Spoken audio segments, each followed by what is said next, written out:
Então, Lucas capítulo 24, e vamos ler do versículo 1 até ao versículo 6. No primeiro dia da semana, alta madrugada, foram elas ao túmulo, algumas mulheres, levando os aromas que haviam preparado. E encontraram a pedra removida do sepulcro. Mas, ao entrarem, não acharam o corpo do Senhor Jesus. Aconteceu que, perplexas a esse respeito, apareceram 2 varões com vestes resplandecentes.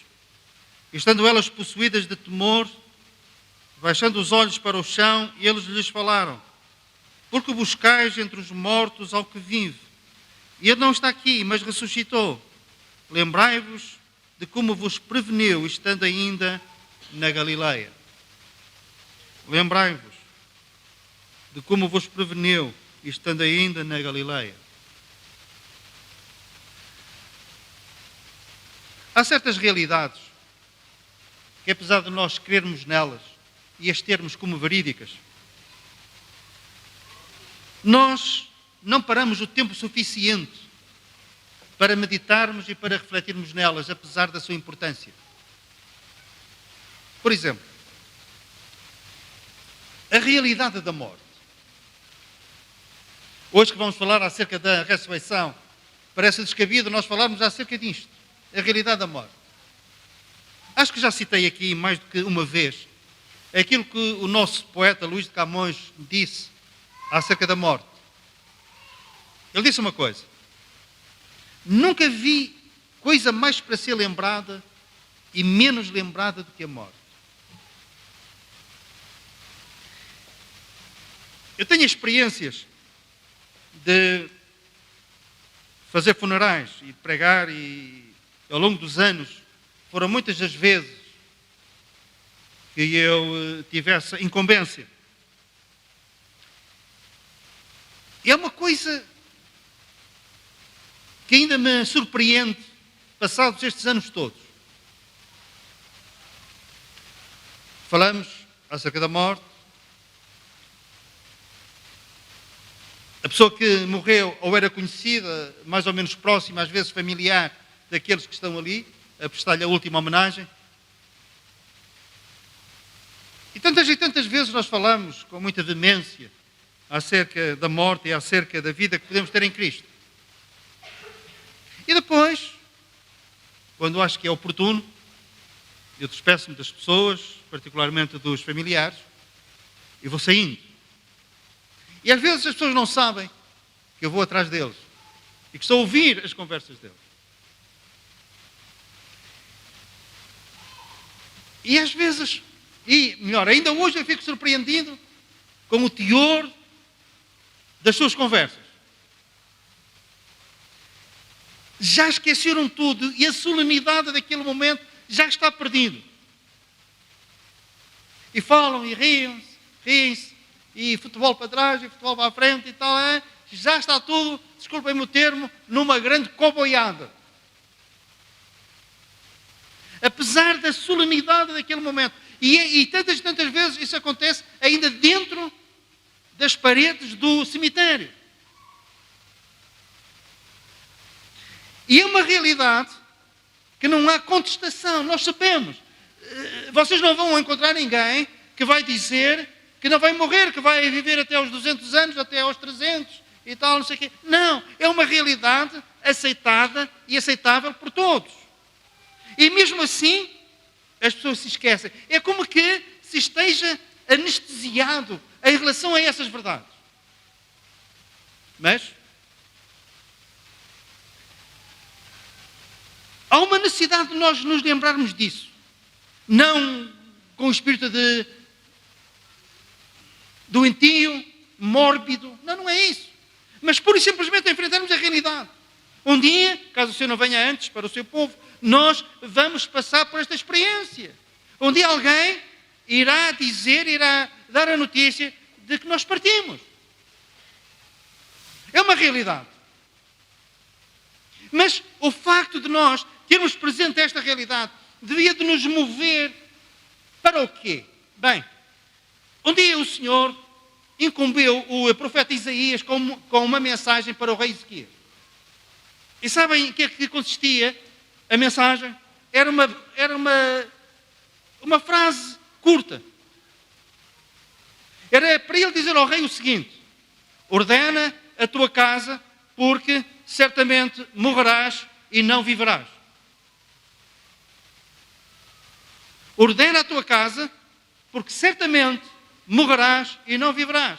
E hoje a mesma mensagem, nós podemos apregoá-la. Nós podemos pregar esta mensagem. Ordena a tua casa, porque certamente morrerás e não viverás. E são realidades sobre as quais nós devemos de refletir e de meditar. Uma outra. Para o povo de Deus. Para todos aqueles que aqui estão conscientes de que nasceram de novo, de que ausentes do corpo, presentes com o Senhor. Há uma verdade bíblica que nós acreditamos, na qual nós cremos. E não temos a menor dúvida acerca disso. O arrebatamento, a vinda do Senhor Jesus. Eu pergunto, se eu vos dissesse, melhor, se eu vos perguntasse, se na última semana nós pensamos acerca da vida de Cristo, quantos levantariam o braço? Se eu perguntasse, nos últimos 15 dias, quantos se lembraram acerca da vinda de Cristo, quantos levantariam o braço? Se eu perguntasse, nos últimos meses, quantos se lembraram desta realidade, desta verdade que um dia se vai tornar realidade, quantos levantariam o braço? Verdades sobre as quais nós devemos de meditar. Isto para chegar aonde? Para chegar à ressurreição do Senhor Jesus Cristo. Reparem,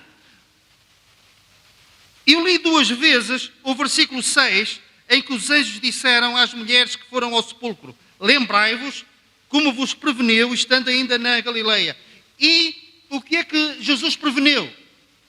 Advertiu-os em relação a quê? Eu vou morrer, mas ao 3º dia ressuscitarei. Vamos nos encontrar aonde? Na Galileia. E Jesus morre.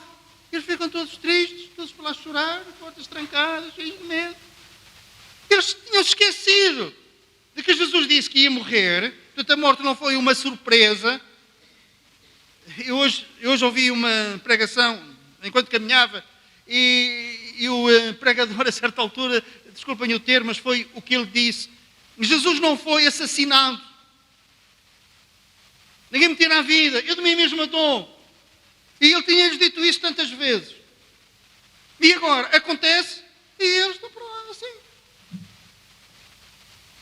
Cada um chorava mais do que o outro. Cada um estava com uma cara de tristeza maior e mais triste do que o outro. E então os anjos disseram: lembrai-vos. E o apóstolo Paulo escreve a Timóteo e diz assim: lembra-te. Porquê? Porque provavelmente também Timóteo estava a viver no esquecimento desta verdade. Lembra-te de quê? Lembra-te de que Jesus Cristo ressuscitou dentre os mortos. Lembra-te. E agora repara, como a nossa vida e as nossas reações seriam diferentes daquilo que são, se nós com mais frequência, se nós estivéssemos sempre presentes que Jesus está vivo. Amém? Lembrai-vos. E então, os anjos, a mensagem que dá a estas mulheres tem vários aspectos. Uma delas é: o sepulcro está vazio. Mas lembrai-vos que ele disse que iria adiante de vós para a Galileia. E lá vocês vão encontrá-lo. Vivo, ressurreto, tendo vencido a morte. Lembrai-vos.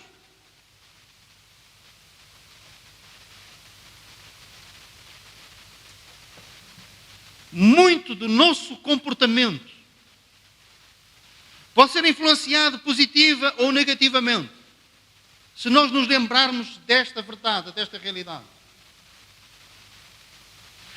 Se Ele está vivo, e Ele diz que é por nós, e se Ele é por nós, quem será contra nós? As circunstâncias, por mais desagradáveis que sejam, e algumas são impactantes, mas mesmo assim, Jesus está vivo.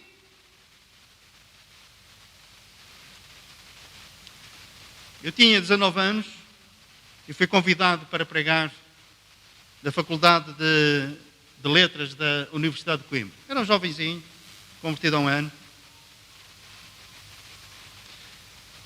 Eu nunca sofri tanto por antecipação como quando soube que ia pregar nesse dia. Eu estava na fila para a cantina da faculdade e nas paredes estava assim, conferência bíblica. Um dos pregadores era um juiz, Dr. José Bravo, o outro era o Carlos Oliveira e o outro era um tal de Palmeiro Bagos. Eu nem queria olhar para aquilo. E às vezes ia subindo, portanto, os degraus, e cada vez estava mais perto lá do anúncio. Eu quando olhava assim de lado, eu vou morrer.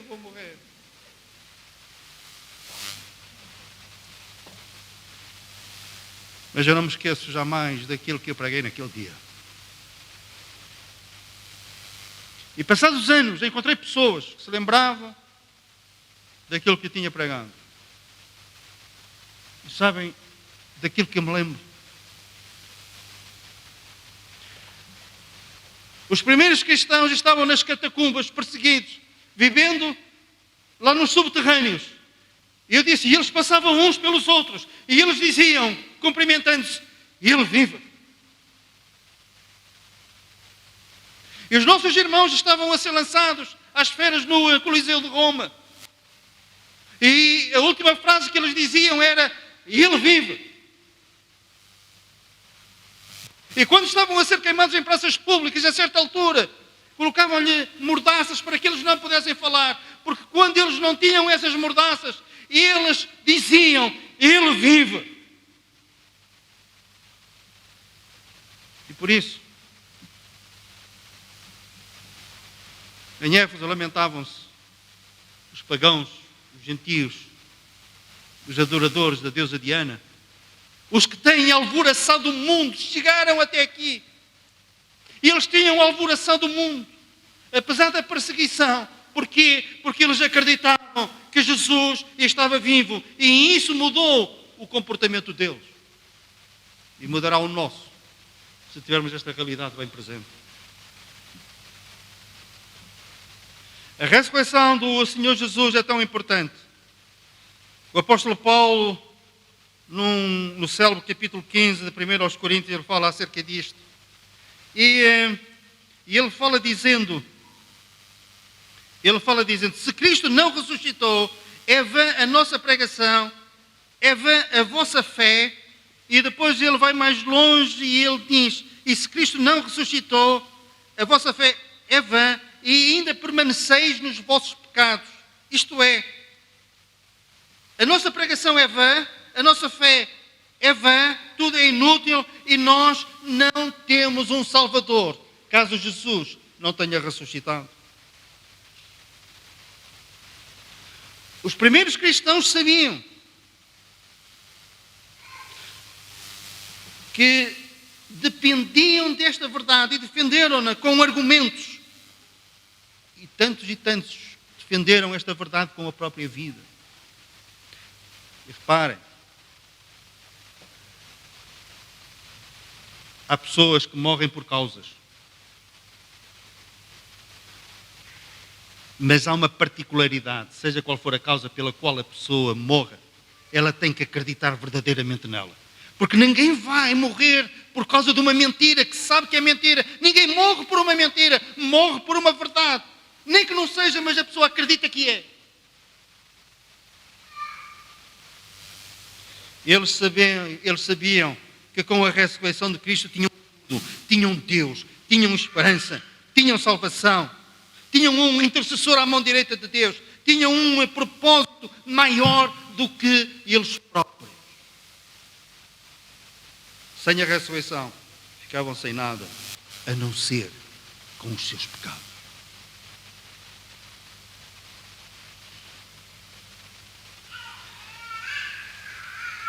E a ressurreição, esta mensagem do sepulcro vazio, é tão importante que o Senhor juntou-se a eles para anunciar esta verdade. Juntou-se, aliou-se aos primeiros crentes. Não somente lhes deu poder, lhes deu sabedoria, não, aliou-se. Como?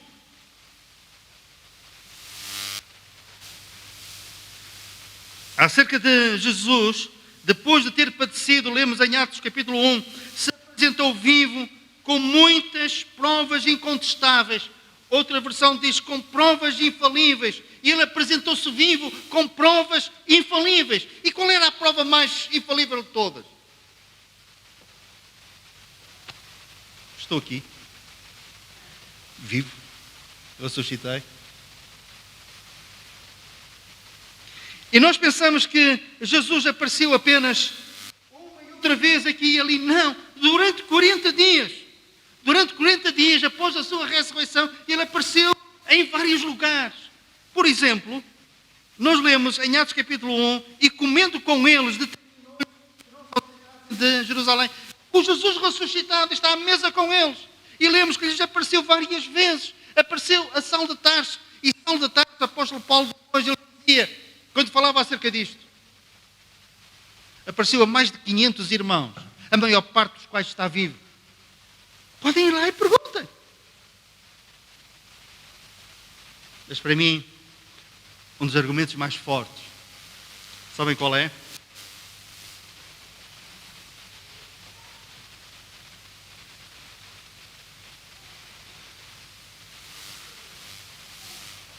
Após a morte, houve uma reação negativa. Esqueceram-se. E nós vamos encontrá-los aonde? Em Jerusalém, em fraqueza. Possuídos de medo. Uma coisa é nós termos medo. Outra coisa é nós estarmos possuídos de medo, paralisados de medo, sem capacidade para pensar. Não há sorrisos, não há esperança. Há olhos para baixo, cabisbaixos. E eles saem daquela situação, daquele estado. E a fraqueza é substituída por poder, a tristeza por alegria, o medo por coragem. E vamos encontrar Pedro em Jerusalém, onde Jesus tinha sido sepultado. E este pormenor é muito importante. Não é que Jesus tinha sido sepultado na Galileia e eles agora estavam em Jerusalém. Não. Pedro está em Jerusalém, rodeado de uma multidão de pessoas, de milhares de pessoas. Porquê é que nós dizemos milhares de pessoas? Porque depois dele falar, 3.000 foram batizados para se terem convertido. 3.000 homens, fora mulheres, fora jovens. Portanto, nós podemos ter ali uma multidão, não sei, ajudem-me, 10, 15 mil pessoas. E qual é o teor, a ênfase da mensagem de Pedro no dia de Pentecostes? Eu falei em 15 mil pessoas, mas pode ter sido muito mais. Porquê? Havia 3 festas importantes no meio do povo judeu. Páscoa, a festa dos tabernáculos e o Pentecostes, 50 dias após a Páscoa. E havia uma tradição que pelo menos a uma destas festas os judeus iam pelo menos uma vez por ano. Agora imaginem, as pessoas estavam em Jerusalém e o centro da festa onde era? Era em Jerusalém, por causa do templo, o sacrifício no templo, etc. Então estava ali uma multidão, que nós falamos em 15 mil pessoas, mas podia ser muito mais. Quantas ao certo nós não sabemos, mas era muita gente. E Pedro, a certa altura, ele diz uma coisa. Vou ler. Varões israelitas, atendei a estas palavras. Jesus, o Nazareno, varão aprovado por Deus diante de vós com milagres, prodígios e sinais, os quais o próprio Deus realizou por intermédio dele entre vós, como vós mesmos sabeis. Não há contestação. Era um facto, eles conheciam, eles tinham visto, muitos deles tinham presenciado, alguns tinham comido do pão e do peixe que Jesus tinha multiplicado. Pacífico. Até aqui eles pensaram, passa. Sendo isto entregue pelo determinado desígnio e presciência de Deus, vós o matastes, crucificando-o por mãos de iníquos. Vós o mataste, crucificado por mãos de iníquos. E eles ouviam aquilo, silêncio. É verdade. Agora repare. Ao qual, porém, Deus ressuscitou, rompendo os grilhões da morte, porquanto não era possível fosse ele retido por ela, mas Deus o ressuscitou. Porquê é que é importante Pedro ter dito isto em Jerusalém? Porque se Jesus não tivesse ressuscitado, parou aqui. Que ele fez milagres, fez. Que ele foi crucificado, foi. Agora, que ele ressuscitou, é fácil. Nós sabemos onde está o corpo. Mostravam o corpo, indicavam onde é que estava o corpo de Jesus. Mas há silêncio. E em vez disso, o que é que há? Varões, irmãos, o que é que nós faremos quando Pedro fala acerca disto? Esteja absolutamente certo, pois toda a casa de Israel, de que é este Jesus que vós crucificaste, Deus o fez Senhor e Cristo. O que é que vamos fazer agora? Perguntava aquela multidão. Arrependei-vos. E cada um de vós seja batizado em nome de Jesus Cristo. Remissão dos pecados e recebimento do dom do Espírito Santo. Se Jesus não tivesse ressuscitado, quem estava a par disso, quem era? Era o povo de Jerusalém. A cidade em peso, com certeza que se iria opor à propagação desta verdade. À pregação desta verdade.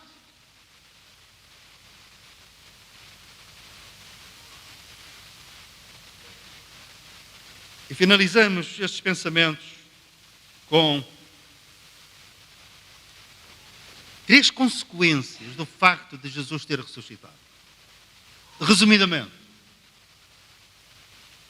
se nós fôssemos a falar de uma forma muito mais abrangente acerca deste tema, com certeza que iríamos precisar de muito mais tempo. Mas também não vos quero cansar.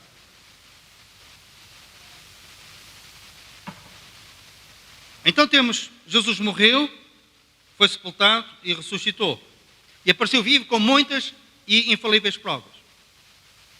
E ressuscitou para quê? Eu vou pegar só em 3 passagens que nos falam acerca das consequências da ressurreição e dos propósitos da ressurreição. Primeiro, está em Romanos, que diz assim: foi precisamente para este fim que Cristo morreu e ressuscitou. Para que fim? Ele explica. Para ser Senhor, tanto de mortos como de vivos. Para ser Senhor. Nós podemos tratar Jesus por Jesus. Quando eu faço, não me soa bem a mim mesmo. Quando eu vos ouço dizer, também não me soa bem. O Senhor Jesus, Ele ressuscitou para ser Senhor. E um dia, toda a língua confessará que Jesus Cristo é o Senhor, para a glória de Deus Pai. Amém? Os que estão nos céus, na terra, debaixo da terra, todas as pessoas que um dia nasceram e palmilharam esta terra, um dia o joelho vai se dobrar e perante ele está o Senhor Jesus, triunfante, glorioso, e todo o joelho se vai dobrar e toda a língua vai dizer: Jesus Cristo é o Senhor. E tem direito a ser Senhor, porque ressuscitou dentre os mortos. Segunda coisa, Ele ressuscitou com um outro propósito, que é uma consequência também. Hoje, nas minhas mensagens que mandei para algumas pessoas sobre a Páscoa, eu citei este versículo. O qual foi entregue por causa dos nossos pecados e ressuscitou, e agora reparem, por causa da nossa justificação. O que é justificar? É sermos considerados justos. E Jesus ressuscitou para que perante o Pai nós fôssemos considerados justos. E aos seus olhos, aos olhos dos homens, nós não somos justos. Aos nossos próprios olhos também não somos. Sabemos e conhecemos as nossas fraquezas. Mas aos olhos de Deus, aquele que levou sobre si os nossos pecados e ressuscitou dentre os mortos. Ele perante o trono do Pai, ele diz: mas eu já paguei essa fatura. E o recibo está aqui, e o recibo é que eu ressuscitei dentre os mortos. E eles estão justificados. E que justiça é esta? Justiça para todos aqueles que creem em Cristo. Lemos no capítulo 3 de Romanos. Justiça para todos os que creem. E esta é a chave. Isto significa salvação. Isto significa uma eternidade na presença de Deus. Porque um dia Ele dirá aos justos: entrai no reino de meu Pai. Serão os justos aqueles que foram justificados pelo poder da sua ressurreição. Porque Ele morreu, mas também ressuscitou dentre os mortos. E finalmente, voltando ao apóstolo Pedro, no dia de Pentecostes, ele fala acerca de outra verdade. E para esta também peço a vossa atenção. E a outra verdade é esta, que também muitas vezes corremos o risco de nos esquecermos. Qual é a outra verdade? Tendo Deus ressuscitado o seu Filho, o seu servo enviou primeiramente a vós outros, para vos abençoar, em primeiro lugar. Jesus ressuscitou para nos abençoar. E nós somos abençoados com a sua presença. Somos abençoados com a sua proteção. Abençoados com o seu conforto. E Paulo, para não enunciar todas as bênçãos que nós temos em Cristo, em Efésios capítulo 1, versículo 3, ele diz: e foste abençoados com todas as bênçãos espirituais nos lugares celestiais em Cristo Jesus. Todas as bênçãos. Mas o versículo diz mais: tendo Deus ressuscitado para vos abençoar e para que cada um se aparte das suas maldades. O que é que isso significa? Mudança de vida. Transformação. Aquilo que está em Cristo. Nova criatura é. As coisas velhas já passaram. Tudo se fez novo. Isto levanta uma questão importante.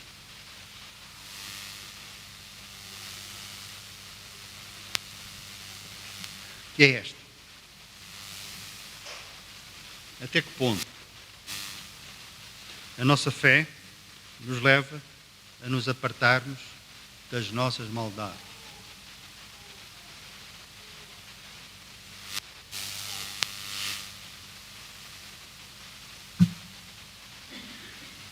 Eu já ouvi parte de uma pregação de um irmão chamado Augusto Nicodemos. Alguns de vós também ouvem. E ele contou uma experiência que teve, ele mesmo, pessoalmente, ele próprio, melhor direi, com uma irmã na fé, que estava numa das igrejas por onde ele passou. Ela foi ter com ele e disse: pastor, quero lhe pedir uma coisa. Ajude-nos porque o meu marido anda-me a trair. Ele disse: irmão, então eu vou falar com o seu marido acerca disso. Você tem provas? Não, mas ele anda-me a trair. São coisas que as mulheres sabem. E ele disse: custou-me muito. Mas um dia foi falar com ele. Disse: irmão, era uma pessoa fiel na igreja. Irmão, é um assunto que eu preciso. Mas custa-me tanto. Pastor, diga lá. Se conhece. Sua mulher veio ter comigo a dizer que você que anda a traí-la. E eu disse: pastor, nunca fiz isso. Desde o meu casamento. E ele disse: ele não gaguejou, não pestanejou, não houve nenhum tique, nada. Ele convenceu-me. E depois, é que os pastores já, ao fim de algum tempo, têm o sensor de mentira.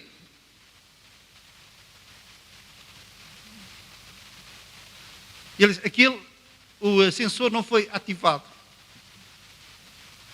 E eu acreditei plenamente nele.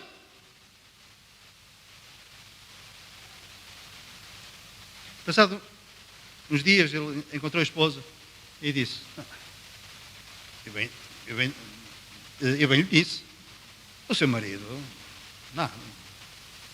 Disse: está bem. leva o telemóvel dele passados uns dias e disse: veja estas mensagens. Aí já temos o pastor zangado.